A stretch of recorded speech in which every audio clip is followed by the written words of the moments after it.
Voilà, bienvenue à chacune, bienvenue à chacun.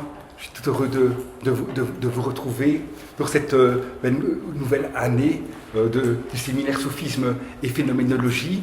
Et nous commençons par un thème qui m'est cher, le thème la sagesse de Moïse. En fait, l'année dernière, chaque année, il y a 2 ou 3 prophètes, puis il y a d'autres thèmes. L'année dernière, on a vu Issa, Jésus, Joseph. Et cette année, ce sera Moïse et Jonas qui seront les deux prophètes que nous allons suivre dans leur cheminement spirituel. Et donc, commençons tout de suite le chemin, si vous le voulez bien. Donc, bonjour, bienvenue. On commence à peine.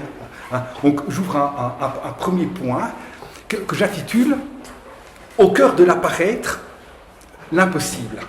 Ah oui, assurément, entre le chemin spirituel de l'islam et la phénoménologie, il y a un espace commun, un point commun, c'est assurément celui de l'apparaître. Les phénoménologues, ils interrogent la façon dont les choses apparaissent, ils interrogent les structures fondamentales de l'apparaître, et dans le chemin de l'islam, assurément, Dieu se manifeste. Toute chose est manifestation de Dieu.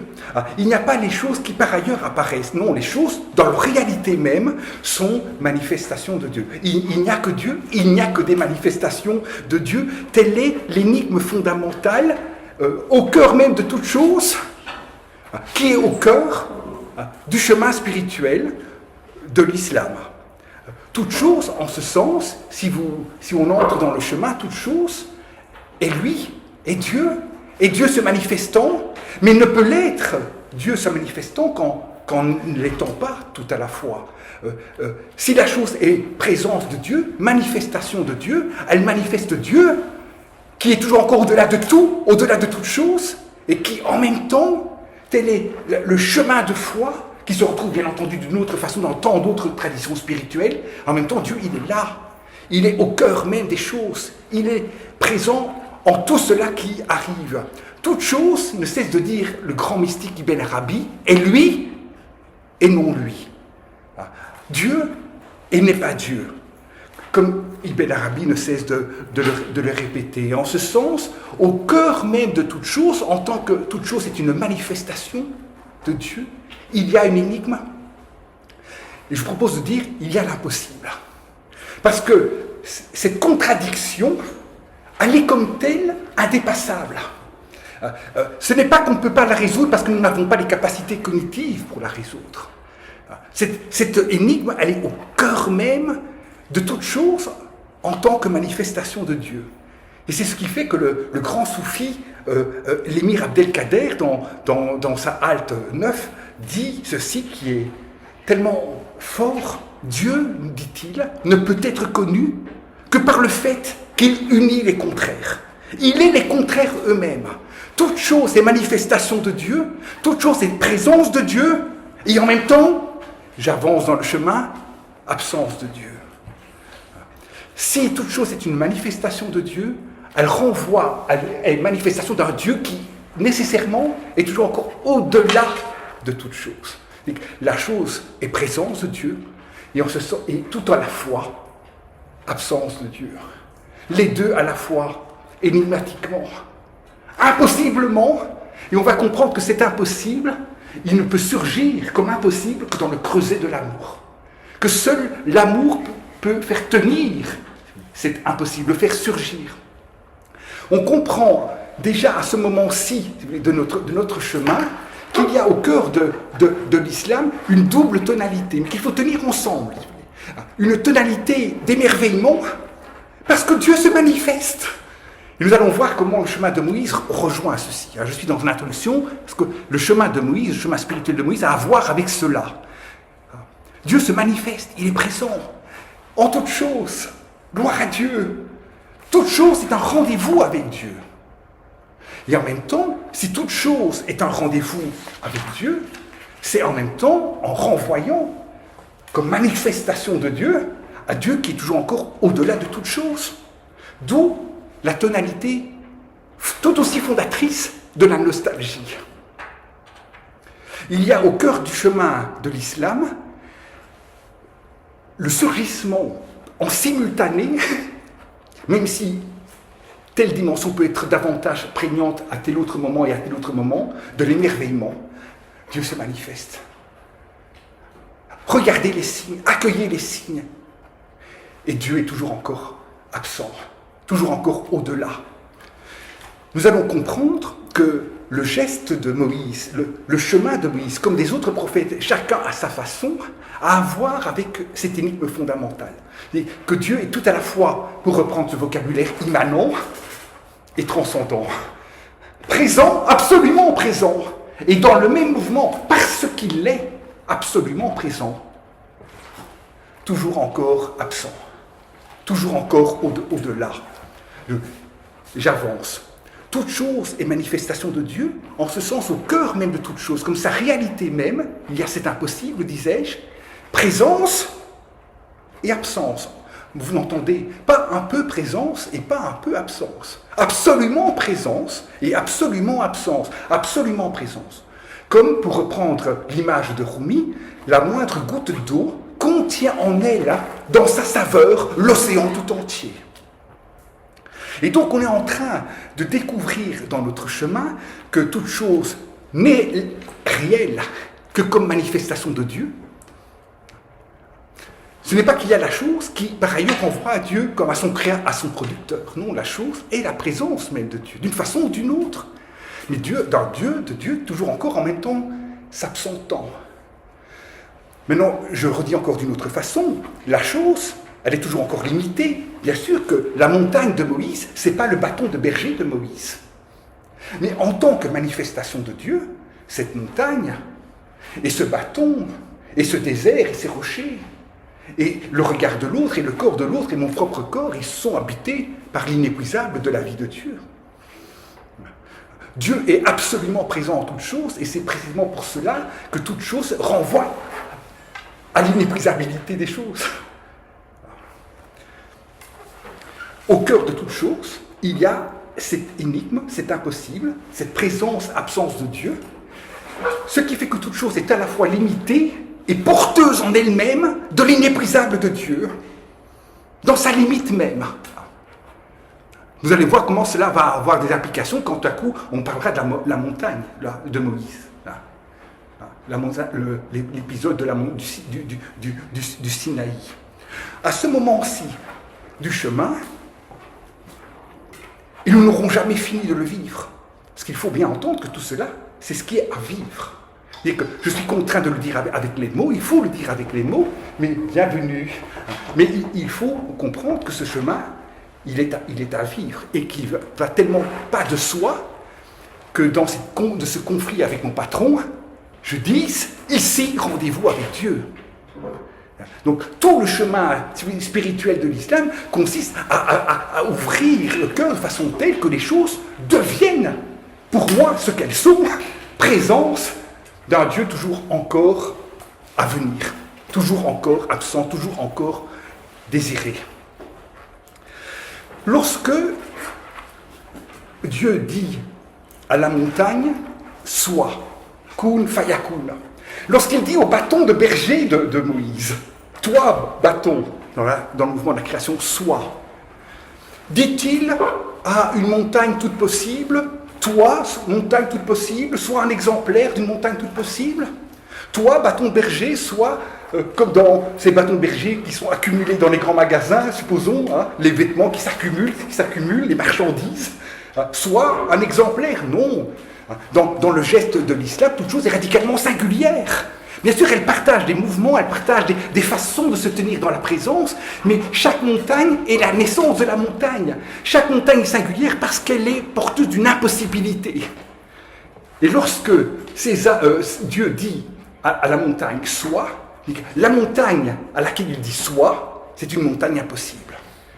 Soit cette impossibilité, que l'impossible surgisse. Je termine mon premier point. Ça vous va? C'est bon? J'ouvre le deuxième point. Donc on va commencer tout doucement à rentrer à commencer à rencontrer tout doucement Moïse. Ce deuxième point, je l'appelle l'envers et l'endroit des choses. En fait, on rejoint certaines recherches contemporaines en phénoménologie, liées notamment au réalisme, à cette idée que, au fond, nous ne saurons jamais ultimement ce que c'est qu'une montagne. Nous ne saurons jamais ultimement ce que c'est qu'un bâton de berger. Qu'un bâton de berger, ça excède toutes les représentations que l'on peut en avoir. Même si ce bâton est indissociable des représentations, des contextes sociaux, historiques, il reste que être un bâton de berger, c'est une énigme. Être une montagne, c'est une énigme. Dans le chemin de l'islam, toute chose devient énigmatique. C'est le geste même de l'affirmation de Dieu comme unicité fondamentale, le geste corrélé que toute chose est une manifestation de Dieu, fait de toute chose une énigme. Si bien que nous n'en aurons jamais fini avec les montagnes, nous n'en aurons jamais fini avec les rochers. Que les montagnes ne se réduisent pas seulement à leurs conditions matérielles. Qu'il y a bien d'autres façons pour les montagnes d'être montagnes que d'être les montagnes terrestres que l'on perçoit dans les Alpes ou dans le mont Atlas. Que les montagnes peuvent être rencontrées dans les tableaux des peintres, dans les rêves, dans les poèmes. Que les montagnes, nécessairement, en tant que passage de Dieu, sont inépuisables. Nous n'en aurons jamais fini avec l'énigme des montagnes. Si bien que dans notre chemin spirituel, nous allons découvrir que les montagnes, si elles prennent chair dans les rochers de la terre d'ici-bas, si vous me permettez de parler ainsi, peuvent surgir et ne peuvent manquer de surgir dans d'autres mondes. Les montagnes célestes. Cette remarque est très importante parce que nous risquons de passer à côté de l'expérience spirituelle que Moïse et que le peuple fait de la fameuse montagne du Sinaï, dit-on. Si on réduit les montagnes et les bâtons et les rochers à leurs conditions matérielles. Comme si, au fond, une montagne, c'était des rochers à qui il va arriver des choses. Non, une montagne, la montagne du Sinaï, elle prend chair dans les rochers, mais une montagne, ce n'est pas d'abord des rochers, c'est une présence. C'est une manifestation de Dieu. Et tout le chemin de Moïse et de son peuple, et de toute musulmane et de tout musulman, va consister à laisser les choses qui, en surface, apparaissent comme des substances matérielles, devenir, dans le chemin, ce qu'elles sont, fondamentalement, des manifestations de Dieu. Mais il nous faut bien comprendre en ce sens que le buisson, qui va devenir le fameux buisson ardent, que le buisson, c'est une merveille. Qu'une montagne, c'est une merveille. Ce qui est merveilleux, c'est pas d'abord que le buisson de Moïse devienne tout à coup un buisson qui prend feu sans être consumé. C'est pas ça qui est merveilleux dans le chemin spirituel fondamentalement. Ce qui est merveilleux, c'est le buisson. C'est les montagnes. C'est les bâtons. C'est nos vies. C'est toutes choses qui sont des signes qu'il faut accueillir. Donc signes au sens de présence.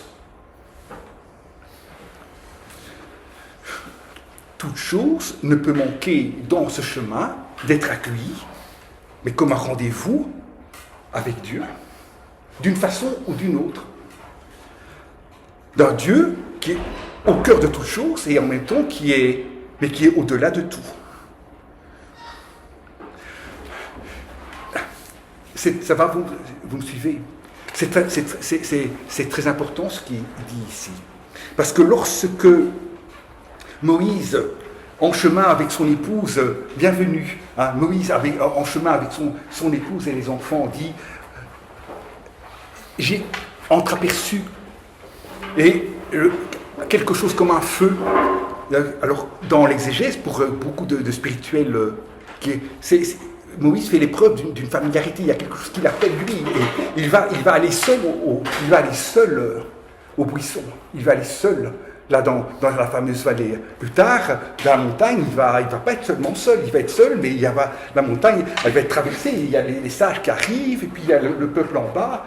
On va travailler cela, mais ici, Moïse, il est interpellé, il y va, mais comprenons bien, de nouveau, je vais beaucoup répéter, j'ai besoin de répéter pour entrer, que il n'y a pas le buisson qui va de soi, et puis tout à coup quelque chose qui, d'en haut, arriverait au buisson.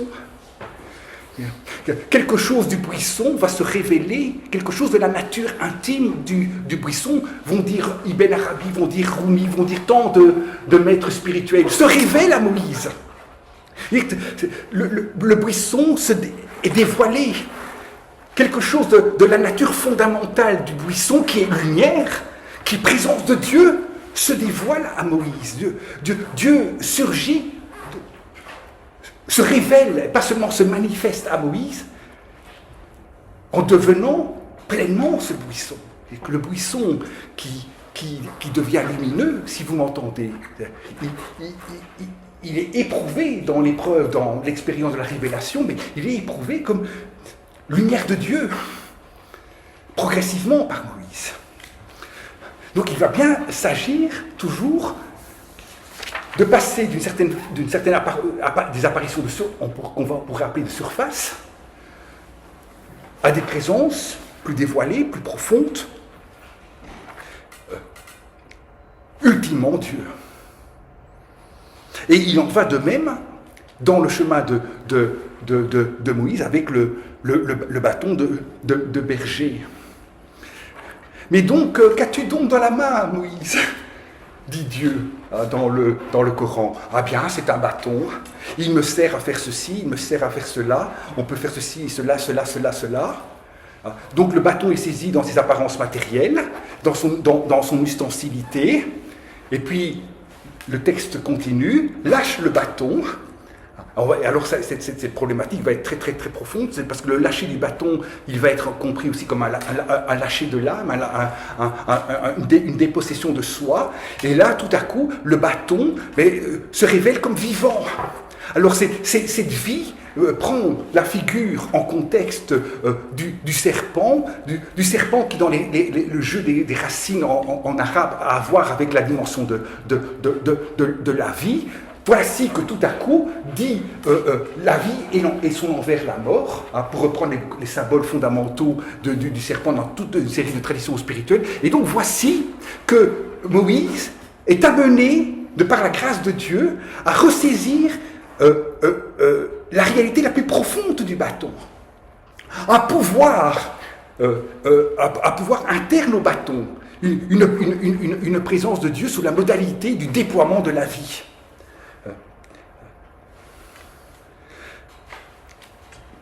Ibn Arabi écrit par exemple « Dieu fit voir à Moïse la vie, là où il voyait la mort, afin qu'il sût que rien n'est sans esprit. » C'était un bâton inerte dont on pouvait se servir ainsi ou ainsi ou ainsi, mais fondamentalement, il n'y a rien d'inerte.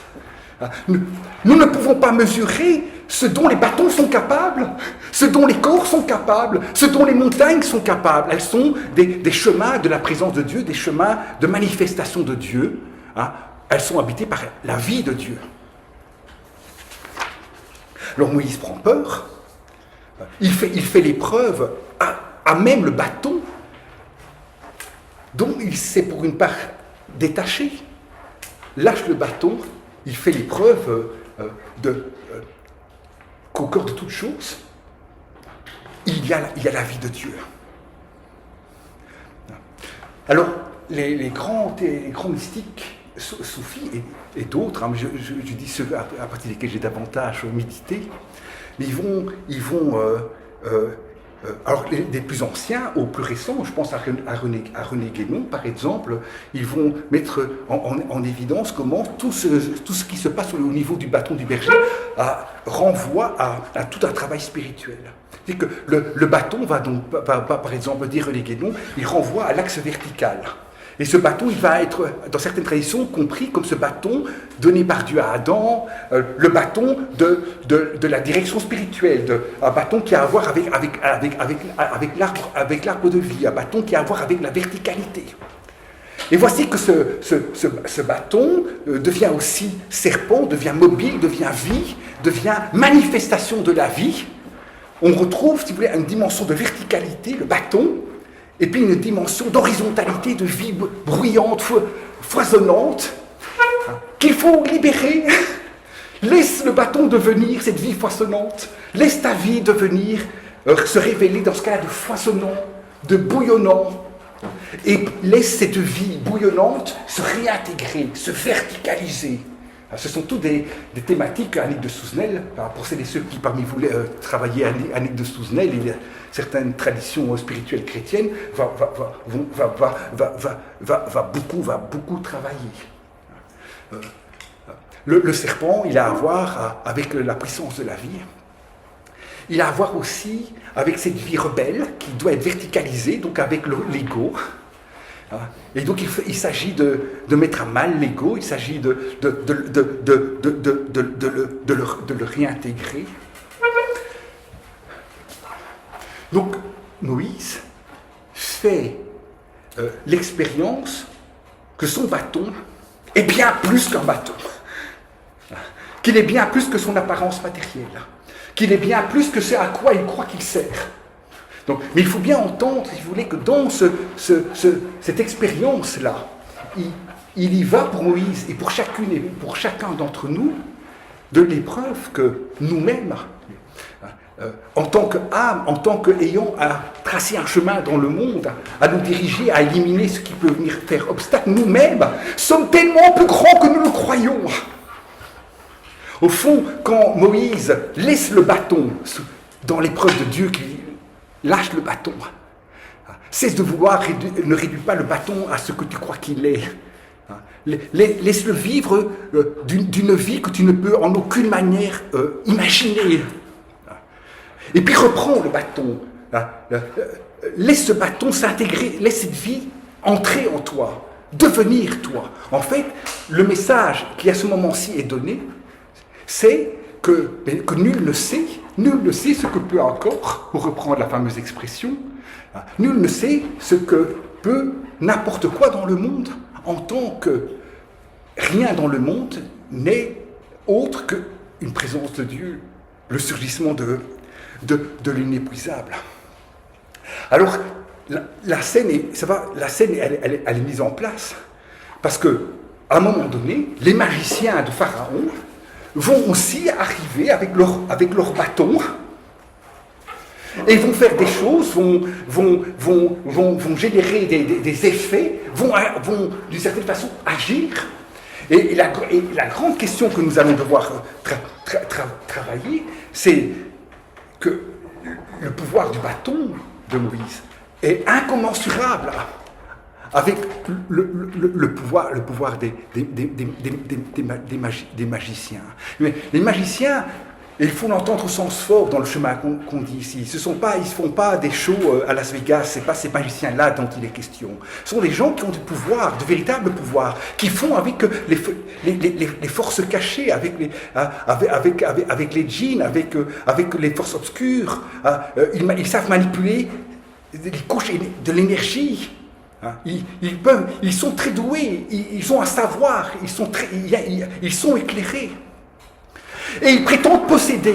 Ils prétendent, si vous voulez, c'est le cœur de notre chemin ici, me semble-t-il, pour Moïse. Ils prétendent posséder. Ils prétendent être maîtres du pouvoir. Ils prétendent ultimement savoir ce qu'on peut faire avec un bâton, ce qu'on peut faire avec un corps, ce qu'on peut faire avec ceci ou ce qu'on peut faire avec cela.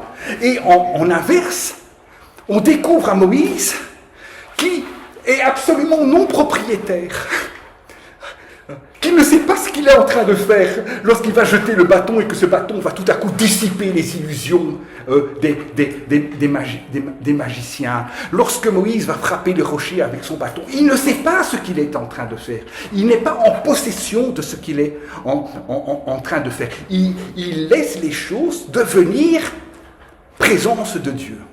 Il laisse Dieu agir. Il laisse Dieu se manifester. J'ouvre un troisième point qui s'intitule « Le fini comme manifestation de l'infini ». Je redis encore un tout petit peu autrement, mais si vous m'entendez. Le Dieu de Moïse, ce n'est pas le Dieu transcendant. Ce n'est pas le Dieu hors du monde. Il ne s'agit pas avec Moïse d'affirmer que Dieu est Dieu, si tu entends par Dieu est Dieu, au-delà du monde, au-delà des choses. On ne dit pas qu'il n'est pas radicalement au-delà de tout, mais le Dieu que tu reconnais, que tu chantes, que tu désires comme le Dieu au-delà de tout, il ne l'est au-delà de tout qu'en laissant toute chose, tel est l'énigme de son amour, qu'en laissant toute chose selon ses modalités propres, le manifester. Il est présent au cœur de toute chose, il est la présence de toute chose, il est la réalité même de toute chose sans se confondre. Donc ce qui fait la toute transcendance, l'inépuisable de Dieu, est indissociable de ce qui fait sa présence au cœur de toute chose. Ce rendez-vous avec nous, que toute chose, ce rendez-vous de Dieu avec nous, que toute chose est dans sa réalité fondamentale. Ça, c'est une thèse vraiment très importante. Si on veut entrer, si vous voulez, dans l'enseignement de Moïse, comprenons. Lorsque Dieu dit à Moïse, avec ton bâton, frappe la mer et la mer s'ouvre. La mer s'ouvre. Alors on peut le lire de plein de façons. Mais si j'en crois les modes de perception générés par Hollywood, etc., il y aurait la mer comme matérialité, et puis une forme de pouvoir qui viendrait de façon là, magique, hop, écarter les eaux. Mais nous comprenons dire que les eaux, c'est la présence de Dieu. Et lorsque les eaux vont s'ouvrir, donc je ne dis pas qu'elles ne sont pas matérielles, vous entendez bien sur Terre, hein, mais l'expérience spirituelle là, qui est faite là, et qui va amener Pharaon, en tout cas dans la lecture qu'un certain Ibn Arabi en fait, hein, qui va amener Pharaon mais bon, ça c'est dans le Coran, mais Ibn Arabi va aller loin, il va pousser, si vous voulez, cet acte de Pharaon, cet acte de foi, hein, cet acte de salut de Pharaon qui dit, mais je reconnais Dieu, et je reconnais que Dieu est le Dieu des enfants d'Israël, d'Abraham, de Jacob, de Moïse. Il faut bien comprendre que ce qui va générer cet acte de foi, c'est pas le phénomène, ce n'est pas un phénomène magique, si vous me suivez. C'est l'épreuve que toute chose, l'eau, est présence de Dieu. Quand les eaux se retirent, aussi spectaculaire cela soit-il, lorsque les eaux se retirent. Ce que l'on vit dans le chemin spirituel, c'est une forme de présence de Dieu. Et c'est ce qui fait que le grand soufi Ibn Ajiba, mais dans son interprétation de ce moment-là de la vie de Moïse et de son peuple, dit qu'il s'agit de sortir à ce moment-là de la connaissance théorique de l'unicité divine pour entrer dans la contemplation de l'unique en toute chose. C'est-à-dire que ce qui est en jeu fondamentalement là, c'est pas seulement de reconnaître que Dieu est le créateur au sens le producteur de choses qui lui seraient extérieures, mais c'est que toute chose appartient à la vie de Dieu, que toute chose est habitée par l'esprit, que toute chose est vie.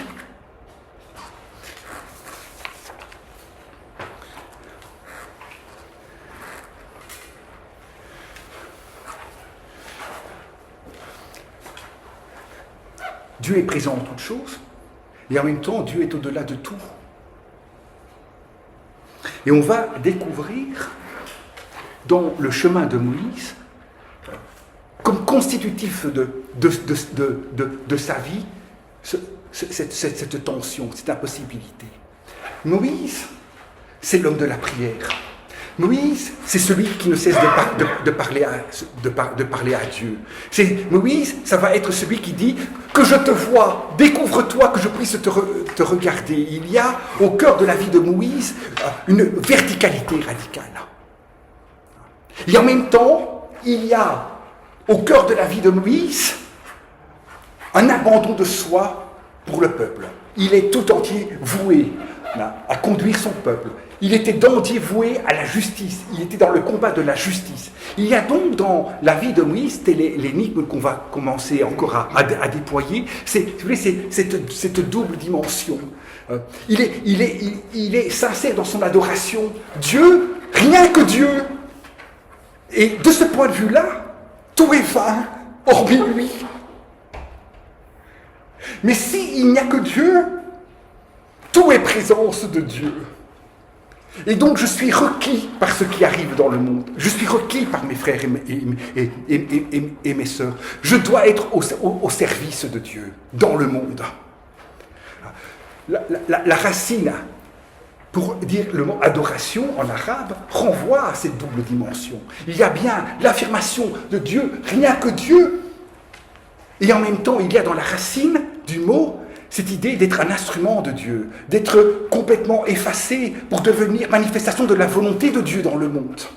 Et donc on va retrouver, si vous voulez, dans le geste, dans la vie de Moïse, cette tension constitutive au fond de toute chose,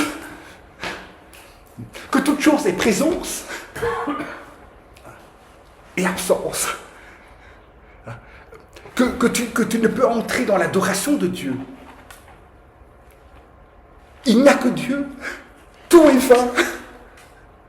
Qu'en étant en même temps dans l'épreuve de l'extrême dignité, de l'extrême sérieux, de l'extrême présence de toute chose.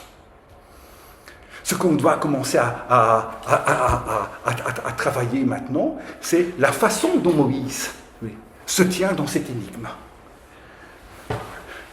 J'ouvre ainsi un quatrième point qui s'intitule « Apprendre à voir ».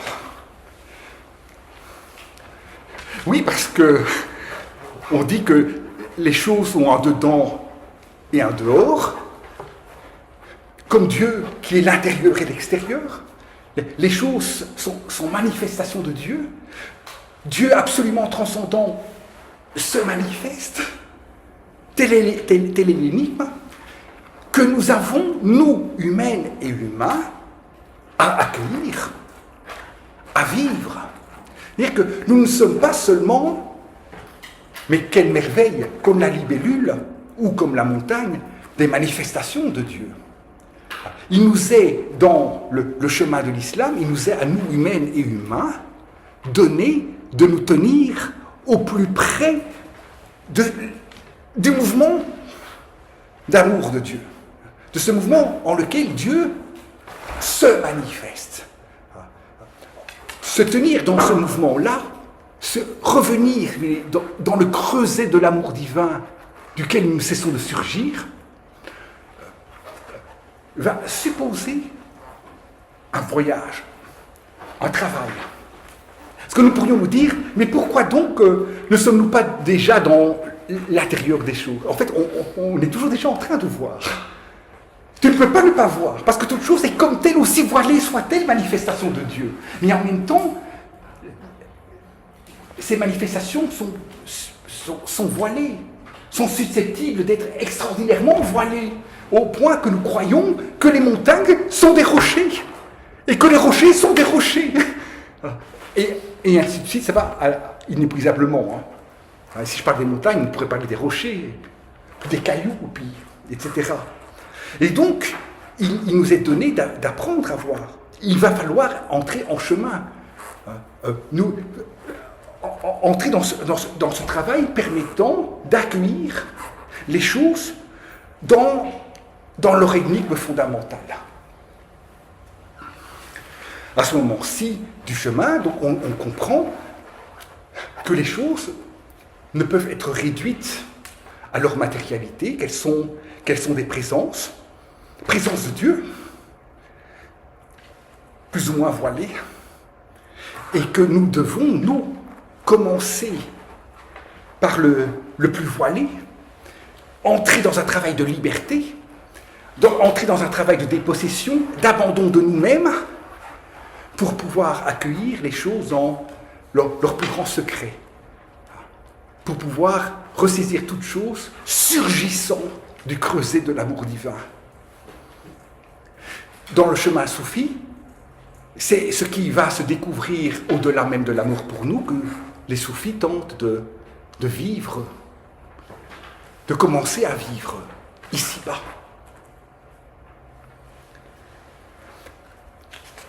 On comprend que toute chose est mouvement, qu'il y a du mouvement au cœur de toute chose, que toute chose est habitée par ce double mouvement d'être manifestation de Dieu et de renvoyer à Dieu.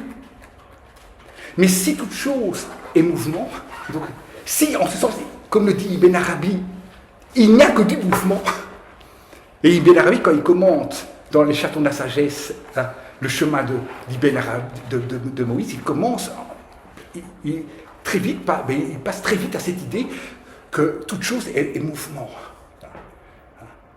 Mais comprenons que si toute chose est mouvement, au sens le plus fort du terme, en elle-même, c'est en tant que manifestation de ce mouvement premier de Dieu qui se manifeste. Et que si tu perds ce mouvement premier de manifestation de Dieu, si tu l'occultes, tu perds le mouvement. Tu perds l'épreuve même que tu fais dans la vie qu'il y a du mouvement. Donc cette remarque, elle est extrêmement importante. Parce que regardons la vie de Moïse. Mais il s'en passe des choses, Moïse. Hein. Vous imaginez, il est là, recueilli par Pharaon, et puis il y a la mort de l'Égyptien, et puis il part pendant des années auprès du prophète Chouaib, et puis il revient, il y a la sortie d'Égypte, puis on revient, puis on repart dans le désert. Mais il s'en passe des choses. Il y en a du mouvement. Oui, mais en fait, il n'y a de mouvement réel, et ça va être tout le drame du peuple, tout le drame des hypocrites que nous sommes, parce que ces récits de Moïse, ils renvoient à ce qui se passe pour le prophète de l'islam à la Mecque et puis à Médine. Il n'y a de mouvement. Il n'arrive quoi que ce soit dans le monde. Il n'y a de véritable libération, il n'y a de véritable travail de libération des peuples, de libération des oppressions, que si tu es toujours déjà encore ressaisi, que si tu ressaisis toujours encore tout dans une verticalité, que si tu ressaisis toute chose dans le monde comme mouvement de Dieu, comme manifestation de Dieu. Et donc, dans le chemin qu'on est en train de déployer ici, si vous m'entendez, on va pouvoir, à partir du Coran, relire toutes les tribulations de Moïse avec son peuple, où le peuple dit « Mais tu nous promets la libération !» Mais de quelle libération est-il question ? Si ce n'est pas la libération fondamentale de l'âme, si ce n'est pas le retour à Dieu, si ce n'est pas la dépossession de toi pour laisser l'amour divin se manifester dans ta vie, il ne se passe rien. C'est une illusion. Tu crois être dans la possession, tu crois agir, il n'y a pas d'action. Et cela va se manifester, si vous voulez, dans la vie de Moïse, entre autres, par un art inouï. C'est un autre trait de la vie de Moïse, de la patience. Ah, Moïse, qu'est-ce qu'il a dû patienter? Vous imaginez rien que l'épisode avec Chouaib. Donc il part, il fuit l'Égypte. Et puis il y a les filles de Chouaib qui sont là. Elles doivent faire boire leurs bêtes. Il y a des gens qui les empêchent. Moïse, le justicier, prend position. Et donc c'est très important ça dans les lectures spirituelles, parce que Chouaib il va reconnaître que Moïse a quelque chose de spécial par sa capacité de prendre soin des créatures, d'être en désir de justice. Et puis il va passer des années à devenir berger. Et combien de prophètes sont bergers? Berger, c'est-à-dire l'art de la patience. Berger, c'est-à-dire l'art de repérer dans ton troupeau telle bête qui va plus ou moins bien. C'est-à-dire l'apprentissage de la distinction, du savoir comme ilm, la capacité à distinguer, à ne pas confondre, à ne pas laisser les choses tomber dans l'anonymat. Il en a fallu de la patience. Bon, je donne encore d'autres exemples, mais dans le Coran, les épisodes, les plaies d'Égypte. Donc, Donc une plaie arrive, les Égyptiens disent, oui mais allez, dis à ton Dieu d'arrêter, et promis, on se convertit. Et Moïse, il intercède. Donc Moïse, notre figure, c'est celui il intercède, il y a toujours encore de quoi demander à Dieu de pardonner. Hein. Et avec une patience, donc il y a une intransigeance chez lui, une intransigeance terrible, et en même temps une patience, une capacité à relancer, à recommencer encore et encore. Et les Égyptiens disent, allez, cette fois-ci, on se convertira. Et ça recommence, et ça recommence. Et lorsque le peuple se rebelle, aussitôt Moïse vient demander à Dieu de pardonner. Aussitôt après l'épisode du veau d'or, qui ne peut manquer d'avoir des effets réels, mais Dieu vient demander à Dieu d'alléger certaines des lois. Et on retrouvera ce Moïse dans le mouvement de l'ascension du prophète de l'islam. Lorsque le prophète reçoit de Dieu les prières, le chemin de la prière, Moïse dit, mais va demander à Dieu hein, d'alléger. Il y a dans le visage de Moïse, dans la figure, si vous voulez, de Moïse, une patience incroyable, qui est constitutive de l'épreuve que nous faisons du mouvement dans le monde, et qu'il ne peut pas y avoir de mouvement de quoi que ce soit, de libération de quoi que ce soit, sans cette incessante verticalisation des vies, qui passe entre autres par cet art de la patience. Moïse apprend du prophète Chouaib cet art de la juste mesure, de la patience. Bon, je redis encore autrement, si vous me le permettez.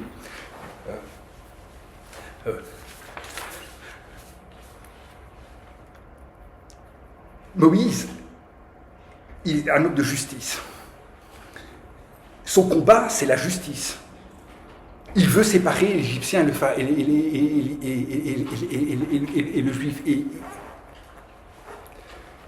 malheureusement, donc c'est pas comme dans les films hollywoodiens où il veut le tuer, si vous voulez. Hein, malheureusement, il se fait qu'il y a une mort. Et Moïse, il est effondré. Non pas parce qu'il a voulu donner la mort, mais parce que la mort est arrivée malgré lui, par lui. Il passe son temps avec le prophète Chouaib, et dans le Coran, il part avec son épouse, avec les enfants. Il retourne en Égypte. Et on peut imaginer qu'il retourne en Égypte pour devenir si vous me permettez cette libre variation, hein, pour devenir un militant, pour lutter, pour libérer son peuple. Et voici qu'il est détourné, qu'il est happé par Dieu dans l'épisode du buisson ardent. Et qu'est-ce que Dieu lui demande ? Il lui demande d'aller parler à Pharaon, d'aller s'entretenir avec Pharaon. Et parle-lui de façon douce. Peut-être va-t-il comprendre. Et donc, voici que Moïse est de nouveau pris dans cette tension, si vous voulez. Une tension où il s'agit de libérer le peuple, et en même temps une tension parce qu'il s'agit non pas de libérer le peuple, mais de revenir à Dieu, de se convertir en profondeur. Bon, j'ouvre alors le point 5 qui s'intitule Moïse et Pharaon. Et ce que je désire avec vous dire ici, à ce moment-ci, que ce soit pour Pharaon ou pour les Égyptiens, les magiciens égyptiens, pardonnez-moi, ce qu'il importe de bien comprendre, c'est que, comme je l'ai déjà esquissé, qu'est-ce qui va générer la conversion des magiciens, au point de sacrifier leur vie? Qu'est-ce qui va générer la conversion? C'est le fait que Moïse ne sait pas ce qui est en train de se passer. C'est que Moïse est fondamentalement dans l'impuissance. Il n'est pas propriétaire des pouvoirs qui sont les siens. Donc, lâche le bâton et le bâton happe. Ce n'est pas Moïse qui est porteur de ce pouvoir. Ah, donc c'est extrêmement important de bien entendre ça dans le débat entre Moïse et Pharaon, parce que dans les lectures que certains mystiques vont faire, mystiques soufis vont faire de la conversation, si je peux m'exprimer ainsi, entre Moïse et Pharaon, Pharaon, ce n'est pas un être bassement matériel, vil. Alors oui, il est porteur d'un mal extrême, mais parce qu'il est extrêmement élevé. Il a une conscience extrême des niveaux supérieurs de l'existence. Il comprend très très bien ce qui est en train d'arriver avec Moïse. Et il va refuser. Il refuse. Et pour une part, on le comprend. Parce que l'être humain, il est au plus près de Dieu. Il est au plus proche de Dieu. Il est créature, comme dit Ben Arabi, mais en même temps, il est Seigneur. Et en fait, Pharaon va rejouer le même jeu la même histoire, pardonnez-moi de parler ainsi, mais que Iblis. Mais comment fais-tu pourquoi vas-tu élire cet être d'argile, cet être médiocre, impuissant, je suis moi, de lumière? Mais il a raison. Il est incroyablement lumineux à ce moment-là, Iblis. Et ça se retourne. À l'inverse, Moïse, parce que cette thématique de la question de l'élévation est une des thématiques centrales, selon Ibn Arabi, de la sagesse de Moïse, qui est élevé.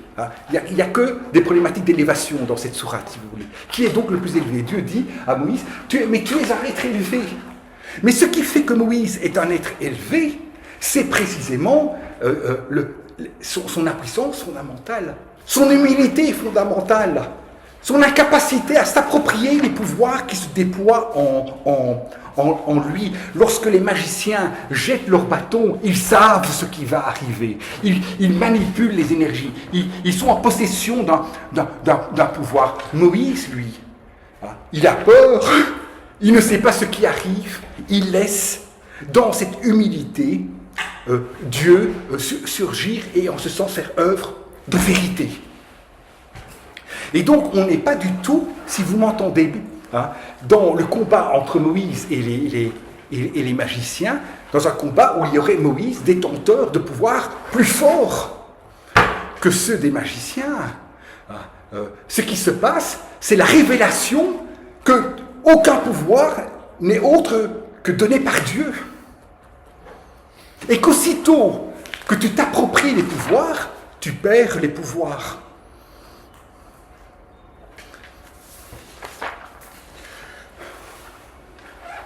J'ouvre un autre point qui s'intitule voir avec le cœur. Est-ce que nous comprenons, et ça va être un enjeu fondamental du geste de Moïse, est-ce que nous comprenons que même voir ne nous appartient pas? Même la vision est une énigme. Qui es-tu, toi, pour prétendre voir? Et on va même aller plus loin, ça va être la question ultime pour Moïse. Qui es-tu pour prétendre vouloir voir? Ultimement Dieu. Si toute chose est une énigme, voir aussi est une énigme. Et on comprend en ce sens qu'il n'y a, dans le chemin que l'on développe ici, qu'il n'y a de vision que dans le cœur. C'est-à-dire que dans cette dépossession fondamentale de soi, dans ce consentement, en ce sens, à ne plus savoir cela qui est en train d'arriver.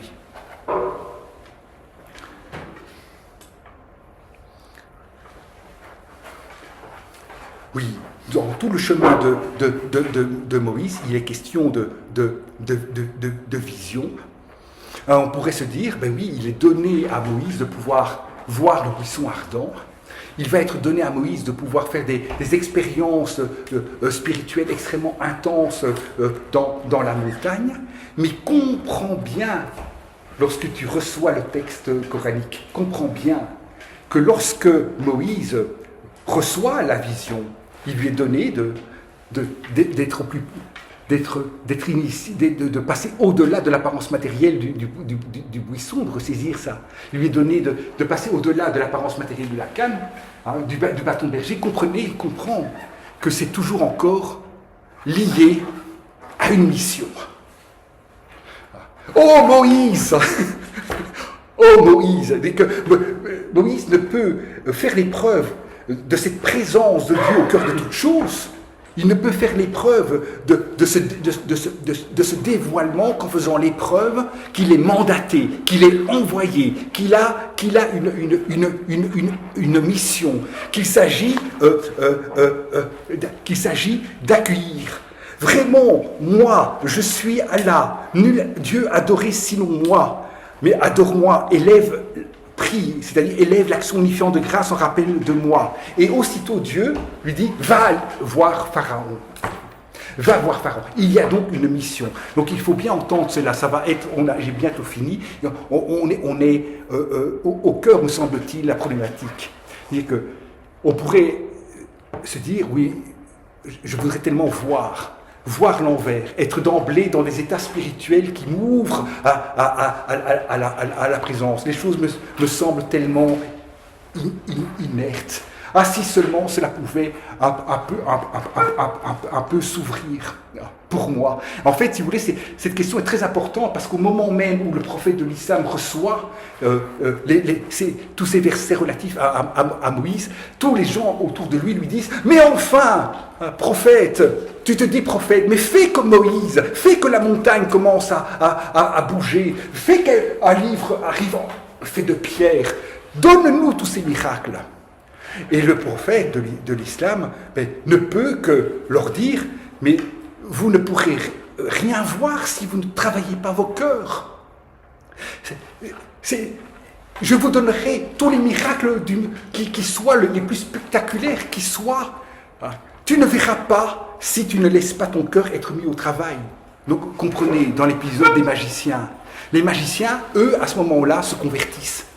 Pas encore Pharaon. Pharaon, il lui faudra l'épisode de la mer. Ce n'était pas encore le moment pour Pharaon. Il n'était pas encore prêt. Il n'était pas encore suffisamment... il n'était pas encore suffisamment disponible à laisser son cœur être transformé par cela qui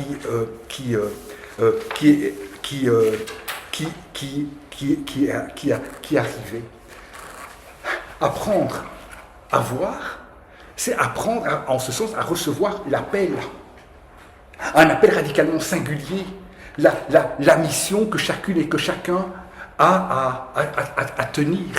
Mais alors, si vous me suivez bien dans le chemin, il n'est pas du tout assuré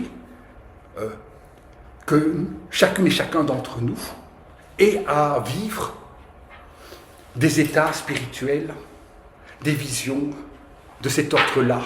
Non, la question, elle n'est pas là. Donc, c'est une des grandes sagesses de Moïse, c'est qu'à un moment donné, Moïse, il veut aller voir Dieu.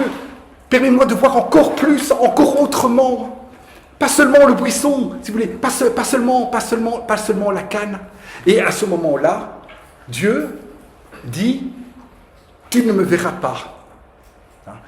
Et dans l'interprétation qui est ici proposée, qui est une interprétation parmi tant d'autres, il faut bien, comprendre que ce qui se passe dans la montagne est nécessairement polyphonique.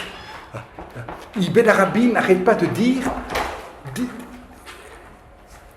cet épisode de la montagne, relis-le à partir de toi. Aie conscience de ce que tu viens demander. Tu peux le saisir de tant et tant de façons. Et donc ici, ce qui m'apporte de bien montrer avec vous, c'est ceci. Tu ne me verras pas. Dans la perspective qu'on développe ici, donc c'est des enjeux extraordinaires dans les différentes traditions spirituelles. C'est pas que Dieu dit « je suis invisible, nul ne peut voir Dieu ». Non. Si vous êtes dans le chemin, non, comment ça, nul ne peut voir Dieu ? Mais Dieu, il se manifeste. Tu n'arrêtes pas de le voir. Il s'offre à la vision. Donc c'est cette vision-là qui pour toi n'est pas possible. Tu ne me verras pas au sens dans le chemin qu'on développe ici, pas au sens dans le chemin qu'on développe ici, où il est impossible de me voir. Qu'est-ce que tu entends par voir? Si tu entends par voir, revoir, percevoir des objets, alors oui, d'accord, tu peux très bien dire que Dieu ne peut pas être perçu. Mais Dieu, il est la vision. Il est la vision et ce qui est vu. Et donc lorsque Dieu dit « tu ne me verras pas », je propose, en tout cas de l'entendre, ce n'est pas pour toi. Et puis tu le demandes mal, va dire Ibn Arabi lorsqu'il va interpréter ce moment-là. Il va dire tu le demandes mal parce que tu cherches encore à être toi qui vois. Alors que la vision, comme toute chose, elle appartient à Dieu. Ne cherche pas à voir. Cherche à être dans la volonté de Dieu. Ne cherche pas à voir, je veux dire, de cette vision-là. Ce n'est pas ça pour toi, Moïse, qui importe. Toi, maintenant, redescends de la montagne. Tu vas maintenant t'occuper de tes frères et de tes sœurs. Tu vas être mis au service de tes frères et de tes sœurs. Et tu vas être habité de pouvoirs inouïs. Donc, si vous voulez, c'est très important cela, si vous me permettez de bien entendre, si vous voulez, cette humilité, cette impuissance de Moïse par rapport aux pouvoirs qui sont les siens. C'est-à-dire que cette question-là, les grands maîtres spirituels qui lisent cet épisode n'arrêtent pas de le reprendre. Parce que le maître spirituel, lorsque tu viens près de lui, bien sûr qu'il a des pouvoirs, il a une clairvoyance, il peut te guider, etc. Mais fondamentalement, dans le chemin du soufisme, le maître spirituel, sa présence lave ton cœur, sa présence te régénère, mais sans qu'il le veuille. C'est Dieu qui... Donc ça n'arrête pas de revenir, si vous voulez. C'est comme dans l'épisode de Jésus, qui a touché ma robe, la femme qui est en hémorragie. Dire que la régénération, le pouvoir du prophète, c'est un pouvoir qui est celui de Dieu en lui. Le prophète, c'est un cœur pur, c'est un miroir. Il accueille l'agir de Dieu en lui et il ne fait rien d'autre que cela. Et donc, je termine sur ce point-là, si vous voulez, par rapport à la sagesse de Moïse. Ibn Arabi dit que ce qui se passe pour Moïse, c'est ce qu'il appelle une théophanie de la majesté. Et donc, de fait, Moïse, il veut aller encore plus loin que la vision des choses. Il veut aller encore plus loin. Dieu lui-même, Dieu au-delà de tout. Mais sous la modalité encore d'une forme de possession. Et ce qui se passe à ce moment-là, lorsque Dieu se révèle à la façon de la montagne, donc entendez bien que c'est la montagne qui devient lumineuse. Et Moïse, il ne peut, parce qu'il cherche encore à être lui, voyant, mais il ne peut qu'être effondré. Il ne peut que disparaître. Et la montagne, si vous voulez, ne peut que disparaître. La montagne comprise comme ce qui est illusoirement encore en possession de soi. Ah oui, à ce moment-là, les montagnes comprises comme en possession de soi ne peuvent que disparaître devant l'immensité de Dieu. Et toi, qui cherches encore à te posséder, tu ne peux que disparaître devant l'immensité de Dieu. Mais il y a dans cet épisode du Sinaï, dans le texte coranique, et c'est ma conclusion, cette phrase pour qui est bouleversante. Parce qu'à un moment donné, Dieu dit « tu ne me verras pas ». Donc, vous m'entendez, c'est pas que je ne peux pas être vu, mais cette vision-là que tu demandes, ce n'est pas pour toi. Mais néanmoins, Dieu va se manifester. Et d'une certaine façon, Moïse va voir Dieu. Il va voir Dieu sous la modalité du dépouillement de lui-même. Et les effets de ce dépouillement vont être tels, et je dois notamment à toi, au Marin de Brook, que le corps de Moïse va devenir pleinement lumineux. Donc si vous voulez que Moïse redescende de la montagne, il est lumineux. Comme dit la sourate, nos corps seront lumineux en voyant la face de Dieu. Comme si, dans ce moment de dépouillement et de retour à la vie, Moïse avait reçu une lumière à partager. Selon des modalités. Pas de la même façon, parce qu'elle doit rester voilée, pour une part, si vous voulez. Mais il reste, Dieu dit, tu ne me verras pas, mais il reste que dans le texte, Dieu continue et il dit, regarde la montagne. Si elle tient en place, tu me verras. Regarde la montagne. Si elle tient en place, tu me verras. Quelle phrase! Quelle énigme cette phrase! Parce qu'on vient tout à coup de dire, mais les montagnes, elles ne peuvent que disparaître, être pulvérisées lorsque la majesté de Dieu se révèle. Et pourtant, non. C'est-à-dire que les montagnes, elles sont pulvérisées que dans la mesure où tu cherches encore à en faire des montagnes illusoirement en possession d'elles-mêmes, en possession de leur forme. Mais lorsque tu ne cherches plus à voir, lorsque tu deviens, et c'est le cœur de ce qu'on appelle la réalité mohammedienne, lorsque tu deviens ce pur miroir qui n'attend rien, ce pur miroir qui ne fait rien, sinon qu'accueillir en lui la manifestation de Dieu, lorsque tu ne cherches plus à voir, alors ton corps accueille, selon la volonté de Dieu, ce qui lui est donné. Il accueille une vision, il accueille la montagne qui surgit du creuset de l'amour divin. Et c'est cela qui va arriver au prophète de l'islam. Et donc parce que le prophète de l'islam, dans l'expérience dans le voyage nocturne et l'ascension, il lui est donné une vision qui ne fut pas donnée à Moïse. On posait la question à un grand mystique, Junaïd. On lui posait la question, mais toi, est-ce que tu désires voir Dieu? Et Junaïd répond, non, parce que Moïse l'a voulu et il ne l'a pas vu. Le prophète de l'islam n'a pas voulu et il l'a vu. Donc, il a été au plus près de l'amour divin. Il a laissé en fait, le regard de Dieu surgir en lui. Non pas voir, mais accueillir le voir, accueillir la vision, accueillir non pas la montagne comme objet de perception, mais la montagne en tant que naissance. Alors la montagne, elle est en flux, elle est inépuisable, elle cesse de bouger, mais en même temps dans le chemin du prophète de l'islam, ce qui est reçu, c'est au cœur même de la montagne, la permanence de l'amour divin. Donc, toute chose peut se donner comme un mouvement, et toute chose peut en même temps se donner comme ce en quoi tu éprouves, tu reçois la permanence de Dieu, sa stabilité, son amour sans cesse renaissant. Voilà, je vous remercie pour votre attention. Merci beaucoup.